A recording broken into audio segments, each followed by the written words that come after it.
Bienvenidas y bienvenidos todos a la Academia Joven de España. Se abre la sesión pública de este acto de toma de posesión como académico de número de nuestra institución del académico electo don Marcos Fernández Martínez.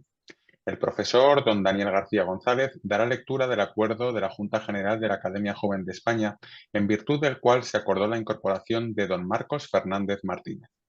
En sesión extraordinaria celebrada el día 17 de junio de 2024, la Junta General de la Academia Joven de España acordó elegir y proclamar a don Marcos Fernández Martínez académico de número electo para el periodo improrrogable de 5 años, una vez cumpla los requisitos formales establecidos en el Reglamento de Régimen Interior de la Academia. En virtud de dicho reglamento, en su toma de posesión formal, el académico de número electo impartirá una conferencia en la que presentará su visión de la Academia Joven de España y los proyectos a desarrollar en la misma durante su periodo de pertenencia activa. Marcos Fernández Martínez es un investigador multidisciplinar en ecología que dirige el equipo de investigación Elemental Diversity and Macroecology, compuesto por un grupo de más de 10 científicos, establecido en el CREAF en Barcelona. Marcos se licenció en Ciencias Ambientales por la Universitat de Barcelona y cursó sus estudios de máster y doctorado en Ecología Terrestre por la Universitat Autónoma de Barcelona. Su trayectoria internacional incluye experiencia investigadora en España, Estados Unidos, Bélgica y Austria.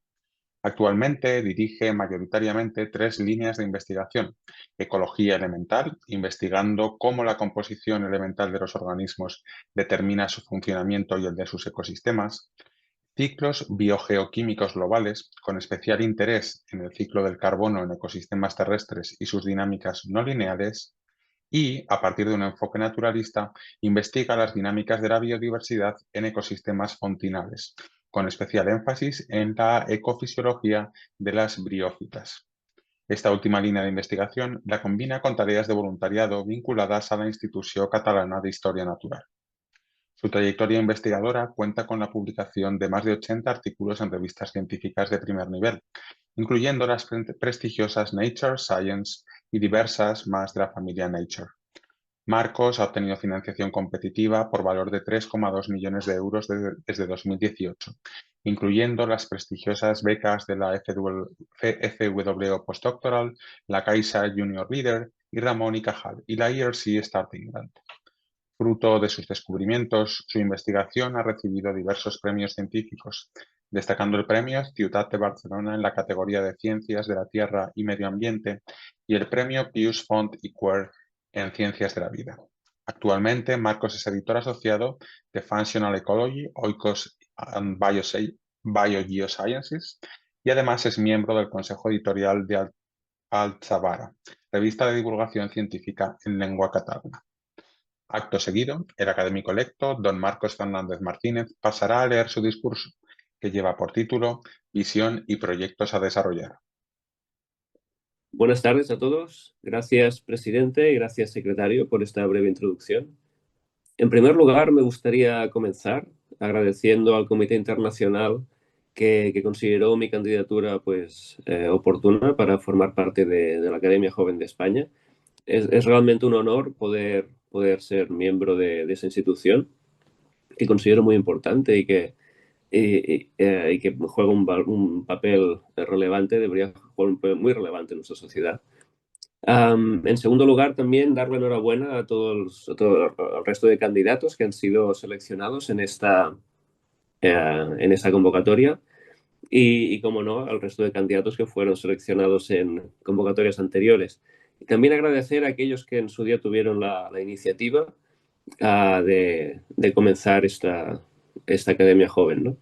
Que, como comentaba, pues considero muy relevante.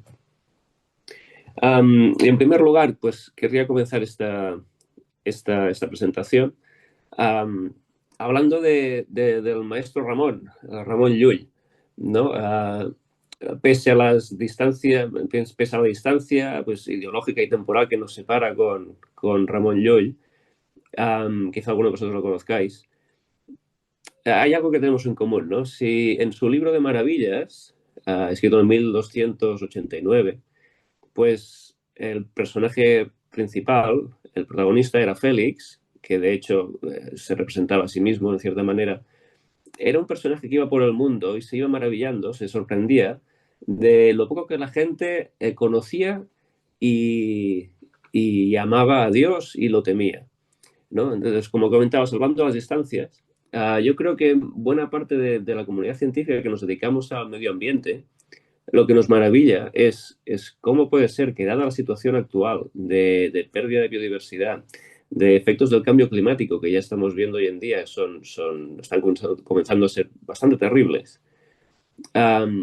¿Cómo puede ser que, que haya tanta inactividad política, que se tomen medidas tan tibias para corregir este problema?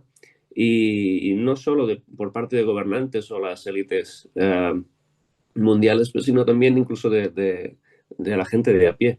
Um, y llama mucho la atención ver el descrédito que tiene la ciencia, o al menos ciertos sectores de la ciencia, uh, centrados en el medio ambiente, como comentaba, porque, por decirlo de alguna manera, nadie duda de que el avión está bien diseñado, ¿no? Nadie duda de la ingeniería. En cambio, cuando entramos en temas que quizá tendrían a ver con nuestro modo de vida, pues ya entra en juego la política y hace que todo sea más complicado, ¿no? Pero me preocupa, por ejemplo, estas campañas de difamación que sufren los compañeros de la AET, del Servicio Meteorológico. Y me da la impresión de que esto es porque la sociedad se ha olvidado un poco de la ciencia, ¿no? Faltan referentes. Así como tenemos jugadores de fútbol, pues cuesta mucho ver referentes que sean gente que se dedica a la ciencia, ¿no? Y como comentaba, pues esto es una cosa que siempre cuando lo comentamos con los compañeros, los amigos, etcétera, del mundo de la ciencia, pues no, nos maravillamos o nos sorprende que las cosas vayan así. Pero como digo, nadie duda de la eficiencia de un avión. Todo el mundo sabe que si te subes, pues lo más probable es que no te pase nada y que el avión va a volar. Pero en cambio, cuando dices, mira, es que la temperatura del planeta va a aumentar tanto si seguimos haciendo esto, pues esto hay una cierta fracción de la población que no se lo cree, pese a que lo estamos viendo, ¿no? Y como comentaba, creo que esto es por culpa de falta de referentes. Y, por ejemplo, la cultura pop, sin ir más lejos, ¿no? A la cultura popular. Yo recuerdo cuando crecía, a mí me gustaba mucho la ciencia ficción. En casa no tenía referentes intelectuales, dijéramos, ¿no? Yo venía de una familia muy, muy humilde, pero me gustaba la ciencia ficción, ¿no? Y recuerdo al Capitán Picard en su nave, cómo iba investigando otros planetas, ¿no? Iba a misiones de diplomacia con otras razas, con otras especies. Él mismo era arqueólogo de hobby. Y, y bueno, teníamos también el mundo de Big Man, que era un señor un poco estrafulario, que tenía una rata gigante en el laboratorio, que hacían experimentos. Hoy en día, al menos por lo que veo yo con mis hijos, pues no parece que haya este tipo de entretenimiento en la televisión, al menos en los medios generalistas, ¿no? Claro que si buscas por internet encuentras de todo. Ah, pero añoro, ¿no? Aquellos tiempos en que Carl Sagan era un personaje famoso y la ciencia pues parecía un poco más de crédito que hoy en día. En fin, una de las cosas que quería reivindicar pues es este amor a la ciencia, ¿no? Que es lo que me ha motivado en cierta manera a querer, a mi carrera científica y a querer formar parte de la Academia Joven de España. Y como comentabas, este amor a la ciencia lo que me hizo pues, y al medio ambiente, amor a la ciencia y al medio ambiente, ah, me hizo pues querer hacer una carrera en ciencias ambientales. Esta carrera la cursé, empecé en el 2005, acabé en el 2010 en la Universidad de Barcelona. Hubo algunas asignaturas y algunos profesores en particular que me movieron mucho, me incitaron a entender más sobre el medio ambiente, sobre la ecología, sobre la problemática de conservación que tenemos. De manera que empecé a colaborar con los profesores y acabé con una beca de colaboración en el herbario de la UB, donde pues aprendí bastante botánica. Lamentablemente la botánica es un amante muy exigente y si no la cuidas cada día, pues se va. Y entonces, bueno, pues quien tuvo retuvo, pero ya no soy el botánico que fui un día. Pese a ello, pues luego empecé un máster en ecología terrestre en la Autónoma de Barcelona, a la vez que lo compaginé con un contrato de técnico de campo y laboratorio, y este fue mi primer contrato en el mundo de la ciencia. Poco después tuve la oportunidad de empezar la tesis doctoral con el profesor Peñuelas y la profesora Saravica.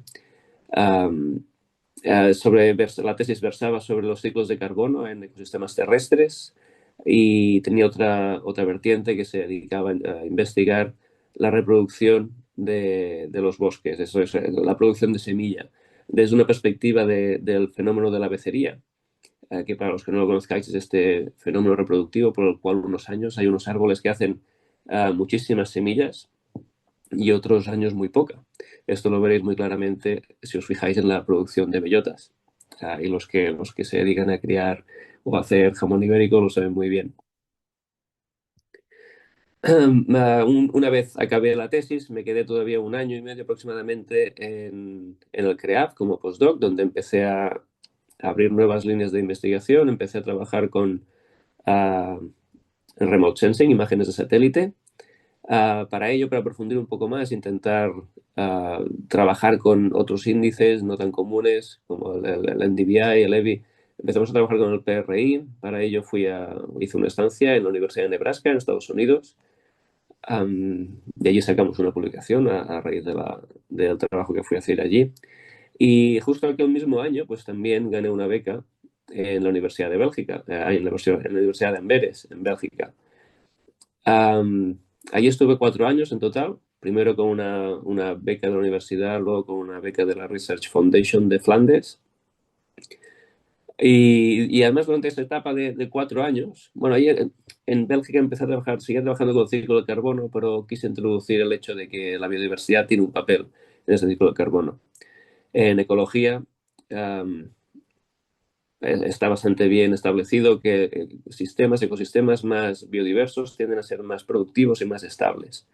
Pero en cambio esto no se había incluido en los estudios de ciclo de carbono, que no dejan de medir productividad del sistema, ¿no? Entonces esta fue la innovación que introduje en el campo durante mi estancia en Bélgica. También durante mi estancia en Bélgica hice otra estancia corta en Austria, en el IASA, el International Institute for Applied System Analysis.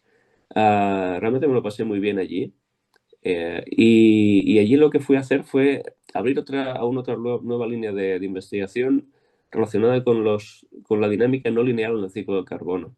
Es una línea de investigación la cual ha dado fruto ahora. Recientemente nos han aprobado el primer artículo y tenemos un doctorando también que empezó a trabajar más con esta línea, así que espero aprofundir en ella pues, en los próximos años. Para volver a España otra vez, de hecho volví otra vez a Cataluña, al CREAF, gané una beca Junior Leader de la Caixa. La verdad es que tanto las entidades financiadoras de Bélgica como la Caixa pues, nos trataban muy bien, ofrecían cursos, se dedicaban por ti. De manera que fue una experiencia muy, muy agradable.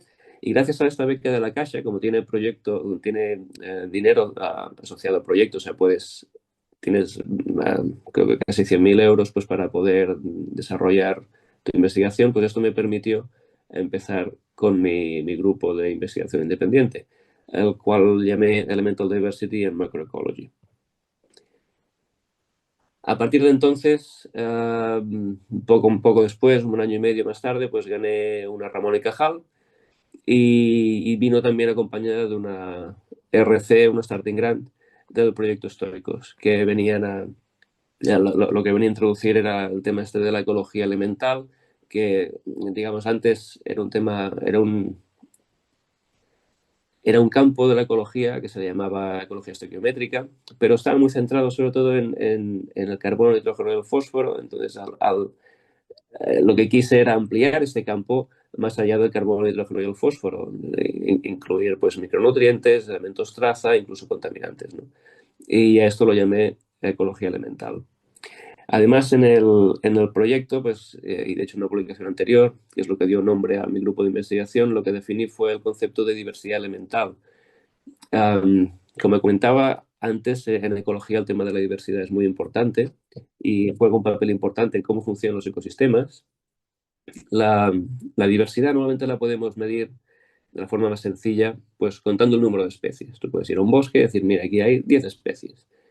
¿Qué pasa? Que de estas 10 especies, quizá hay algunas entre ellas que se parezcan mucho. De manera que el efecto que tendrán en el ecosistema pues será muy similar. De manera que quizá en el fondo no tienes 10 especies, sino que tienes pues 6,5, 7, etcétera.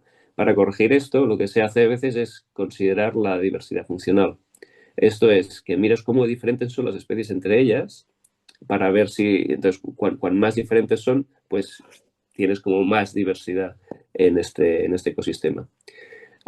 Esto normalmente se utiliza o se calcula a partir de atributos funcionales.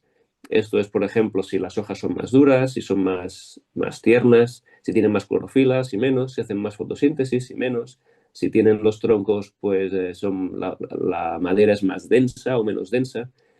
Pero esta aproximación no te permite comparar todos los organismos del ecosistema, porque, por ejemplo, las cucarachas no hacen fotosíntesis, de manera que no podrías comparar árboles con cucarachas. Para salvar este problema, lo que yo introduje fue el tema de la diversidad elemental, porque todos los organismos vivos están hechos de los mismos átomos, solo que con concentraciones diferentes. Si calculamos esta diversidad elemental, sí que podemos ver cuán diverso es el ecosistema, incluyendo todos los organismos del mismo. En esto se basa, pues, básicamente este proyecto RC, en demostrar si esta nueva aproximación pues, puede ser válida o no.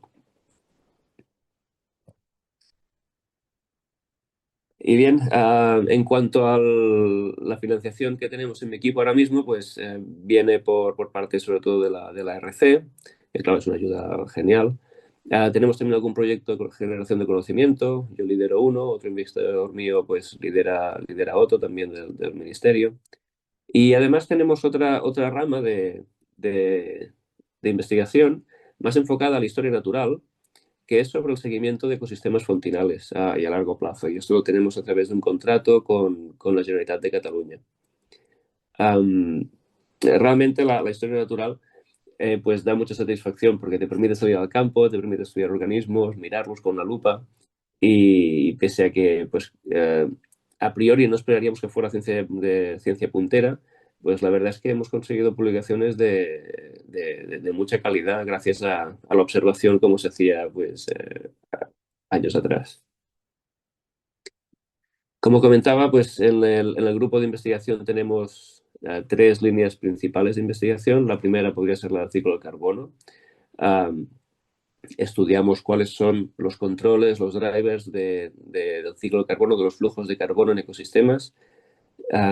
Si el ecosistema está absorbiendo mucho carbono, si lo está liberando, por qué libera o por qué secuestra más carbono, etcétera. Esto lo hacemos tanto a escala local como a escala global.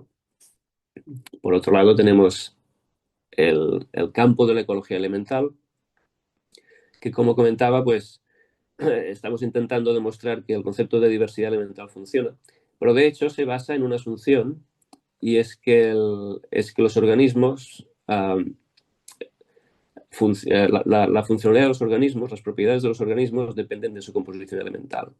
De otra manera, sabemos que la composición elemental de la materia pues determina sus propiedades físicas y químicas, al menos de la materia inorgánica. La asunción que hacemos aquí es que la materia orgánica no es una excepción a esa regla. Y bien, eso es lo que intentamos demostrar. Y por otro lado, como comentaba, pues toda esta rama de historia natural en la que vamos al campo, determinamos especies. Aquí me veis intentando ver qué especie es este pequeño musgo. Y sobre todo nos centramos mucho en trabajar con briófitas, que son musgos y hepáticas, y antocerotas, pero antocerotas son muy infrecuentes y solo hemos encontrado una especie, y no en fuentes, que es donde más trabajamos nosotros. De hecho, trabajar con musgos nos va muy bien porque son organismos poco diferenciados, de manera que la composición elemental de estos organismos pues, es solo la del gametófito, solo la de la parte verde que veis, ¿no? No tiene órganos diferenciados como sería un árbol, en el que tendríamos que calcular la composición elemental del tronco, de las ramas, de la corteza, de las hojas. El briófito nos va muy bien para testar teoría ecológica. Y por otro lado, pues como son bonitos y son muy intrigantes, y además se ha puesto poco énfasis en estos grupos, pues hay mucho campo por recorrer, hay muchas cosas para investigar y para descubrir. En cuanto a mi contribución a la Academia Joven, Pues creo que, dada mi experiencia, una de las áreas donde podría contribuir mejor es en la ayuda a preparación de proyectos RC. De hecho, es algo que desde que gané el RC, pues la gente me ha ido pidiendo, más o menos. Compañeros, incluso gente que no conocía, pero que son del campo, de un campo similar, pues me han ido pidiendo ayuda y les he ayudado tanto como he podido. Y de hecho, genera mucha satisfacción ver que alguno de ellos, pues, de hecho, dos candidatas ganaron una RC, una Consolidator y una Starting Grant. Dos compañeros más pasaron a la fase de entrevista, aunque no pudieron ganar. Y alguno se quedó por el camino también que no llegó a la entrevista. Pero la verdad es que genera alegría ver que gente que se ha ayudado pues han salido adelante y la han ganado incluso, ¿no? Um, otro, otro aspecto en el que podría colaborar con la Academia Joven es en el programa de mentoraje. También tengo algo de experiencia con ello, también de mentorar informalmente a algunos compañeros postdocs, amigos, etcétera. Y bueno, claro, yo no hace tanto que estaba en la etapa postdoctoral, de manera que lo tengo todo muy fresco, ¿no? Que si tienes que ir a por la Ramón y Cajal, luego, etcétera, bueno, de manera que creo que puedo ayudar a nuevas generaciones a encontrar su camino. Y, y para acabar, pues creo que también podría tener un lugar en cuanto a la sección de estudiantes de primaria, secundaria y universidad. Como comentaba, el tema este de la historia natural nos gusta mucho, nos lo pasamos muy bien y hemos hecho incluso alguna guía didáctica. Está enfocada a ecosistemas fontinales para estudiantes de primaria y la idea es pues, poder enseñar a los estudiantes de primaria qué son las fuentes, qué son este tipo de ecosistemas, qué especies hay, cómo determinarlas. Y creo que es un tema que se viene mucho a que, los niños pues, lo aprendan, ¿no? A, a la gente, a los niños normalmente les gusta el agua, entonces ya ir allí a jugar con el agua de la fuente pues es una cosa que gusta y tal. Y, en fin, creo que estas serían las tres contribuciones que podría, al menos a corto plazo, pues ayudar a la academia. Y esto es todo. Muchas gracias por vuestra atención. Enhorabuena otra vez al resto de candidatos y un honor poder ser miembro de la academia. Muchas gracias. Muchas gracias, Marcos. Y con este breve acto, del que levantará acta el académico secretario de la Academia Joven de España, queda formalizada la toma de posesión como académico de número de don Marcos Fernández Martínez, que será efectiva el 1 de septiembre de 2025. Enhorabuena, Marcos.